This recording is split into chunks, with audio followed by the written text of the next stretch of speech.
Okey, Assalamualaikum warahmatullahi wabarakatuh dan salam sejahtera tuan-tuan dan puan-puan. Anda bersama dengan saya iaitu Puan Siti Nur Saadah binti Sulaiman ataupun lebih dikenali sebagai Cikgu Adah. Okey, saya merupakan guru bimbingan dan kaunseling sekolah ataupun kaunselor kepada anak-anak, tuan-tuan dan puan-puan di sekolah. Okey, di sini saya ingin berkongsi apakah peranan tuan-tuan dan puan-puan sebagai ibu bapa dalam PDPR anak-anak. Okey, PDPR ni adalah saya rasa semua pun dah tahu, semua sedia maklum, iaitu sejak wabak pandemik COVID-19 melanda negara kita, pelbagai langkah kerajaan ambil untuk memastikan kita ni berada dalam keadaan selamat dan kesihatan yang terjaga. Termasuklah pelajar-pelajar tingkatan murid-murid tingkatan 1 hingga 5 tahun 2021 diminta untuk terus berada di rumah dan menjalani pembelajaran secara PDPR, iaitu pengajaran dan pembelajaran di rumah. Okey, saya yakin ramai parents ataupun ibu bapa yang mungkin tak tahu apakah peranan tuan-tuan dan puan-puan sebagai ibu bapa dalam membantu pembelajaran anak di rumah ini. Okey, mari kita tengok sama-sama. Okey. Okey, apakah peranan tuan-tuan dan puan-puan sebagai ibu bapa di rumah? Okey, peranan yang pertama. Okey, untuk pengetahuan tuan-tuan dan puan-puan, anak-anak telah pun diberi jadual waktu PDPR yang telah pun bermula pada 20 Januari yang lalu. Jadi kami pihak sekolah mohon kepada tuan-tuan dan puan-puan untuk pantau jadual waktu anak-anak. Tengok pukul berapa dia kena hadiri kelas, pukul berapa dia kena bersedia. Jadi kita tuan-tuan dan puan-puan boleh set masa mungkin untuk kejutkan anak mungkin yang malam tadi terlewat tidur. Jadi kami minta bantuan tuan-tuan dan puan-puan untuk memastikan anak-anak bersedia dengan kelas PDPR masing-masing. Okey, itu yang pertama. Okey, yang kedua, peranan tuan-tuan dan puan-puan yang kedua. Okey, tuan-tuan dan puan-puan kena pantau anak-anak ni ikut ke tak sesi PDPR yang dijalankan oleh guru, sama ada secara online ataupun secara offline. Okey, tuan-tuan dah tahu jadual kan? Dah tahu jadual, jadi cuma pantau je lah anak-anak itu kena masuk, wajib masuk kelas. Biasanya cikgu-cikgu ni dia akan minta kehadiran. Listkan nama masing-masing, tulis nama masing-masing, type nama masing-masing dalam senarai kehadiran. Kita nak tengok murid mana yang ada, murid mana yang tak ada. Jadi itu peranan tuan-tuan dan puan-puan sebagai ibu bapa, iaitu pantau anak-anak ikut sesi PDPR. Okey, itu yang kedua. Okey, yang ketiga, peranan tuan-tuan dan puan-puan sebagai ibu bapa. Okey, kena pastikan anak-anak ni bukan saja respon kehadiran, malah mereka turut kena menyiapkan dan menghantar tugasan yang diberi oleh guru. Okey, di sini kita pihak sekolah mohon bantuan tuan-tuan dan puan-puan sebagai ibu bapa yang berada di rumah untuk pastikan anak-anak ni bukan saja buat, dia kena siapkan dan dia kena hantar ikut tarikh yang cikgu subjek bagi. Okey, jelas ya? Okey, itu yang ketiga. Okey, yang seterusnya, yang keempat.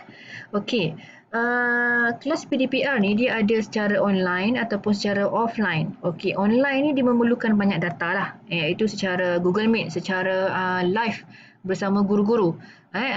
Anak-anak tuan-tuan puan mungkin boleh melihat guru-guru Google Meet ataupun apa sahaja aplikasi secara online. Itu disebut online. Okey, kalaulah mungkin ketika itu anak-anak tuan-tuan dan puan tidak mempunyai data yang cukup ataupun dia tidak boleh berinteraksi, tidak boleh online. Jadi tuan-tuan dan puan-puan boleh saja menghubungi guru-guru untuk bertanyakan tugasan ataupun aktiviti yang perlu anak-anak tuan-tuan dan puan-puan siapkan. Okey, itu peranan tuan-tuan dan puan-puan yang keempat, iaitu tuan-tuan dan puan-puan perlu menghubungi guru untuk bertanyakan tugasan ataupun aktiviti yang perlu disiapkan oleh anak jika tidak boleh buat secara online. Okey, itu yang keempat. Okey, yang seterusnya. Okey, kita tengok.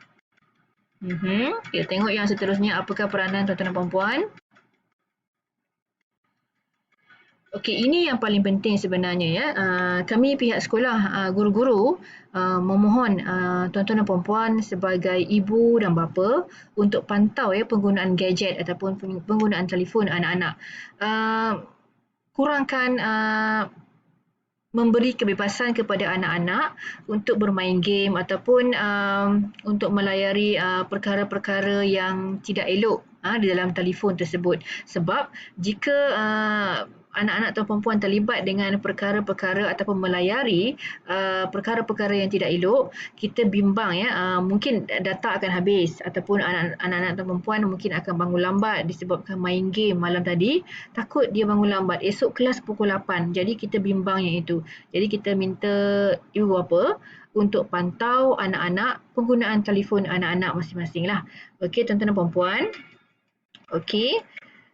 Okey.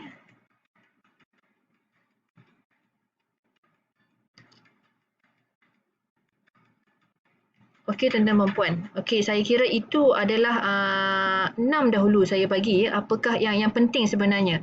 Apakah peranan tuan-tuan dan puan-puan sebagai ibu bapa untuk pantau PDPR anak-anak di rumah. Sebenarnya kami pihak sekolah guru-guru memohon bantuan tuan-tuan dan puan-puan disebabkan kami guru-guru menghadapi masalah ya.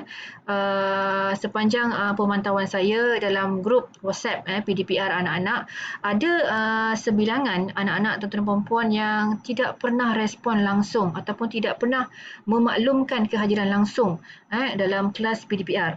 Okey, ada yang respon, ada yang buat tugasan tapi ada yang tak hantar. Ramai yang begitu sebenarnya. Jadi ini sebenarnya telah menyebabkan kami agak sukar ya untuk bantu anak-anak tuan-tuan perempuan untuk berjayalah untuk meneruskan. Kita tak boleh nak teruskan ya dalam situasi yang begini. Agak sukar untuk kami memahami sebenarnya sama ada anak-anak tu faham ataupun tidak. Sedangkan kerja pun tidak buat, bagaimana kami nak pastikan mereka faham apa yang telah diajar. Okey, jadi sebenarnya kita pun faham dan maklum ya sebenarnya dalam situasi yang agak sukar, bukan sahaja kami guru-guru mengalami kesukaran, kami faham tuan-tuan dan puan-puan juga sebagai ibu bapa turut mengalami kesukaran tersebut. Apatah lagi mungkin ada ibu bapa yang tidak ada kemudahan-kemudahan untuk memberi prasarana ataupun kemudahan kepada anak untuk mengikuti kelas PDPR. Jadi apa yang saya boleh katakan di sini tuan-tuan dan puan-puan, anak-anak kita merupakan tanggungjawab kita. Jadi nak tak nak kita kena usahalah agar mereka boleh sama-sama belajar macam anak orang lain juga. Susah kita buat cara susah, kita akan cuba membantu pihak sekolah akan cuba membantu agar tuan-tuan dan puan-puan sama-sama boleh ikuti kelas PDPR anak masing-masing walaupun dalam keadaan yang susah. Okey. Okey,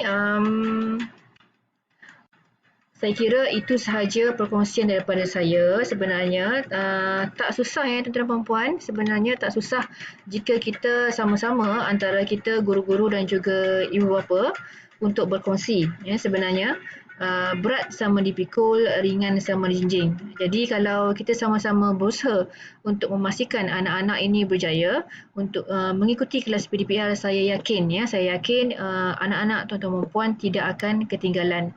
Jadi untuk itu sekian saja daripada saya dan semoga kita akan berjumpa lagi dengan perkongsian ataupun tajuk yang lain pula. Sekian, terima kasih. Assalamualaikum warahmatullahi wabarakatuh.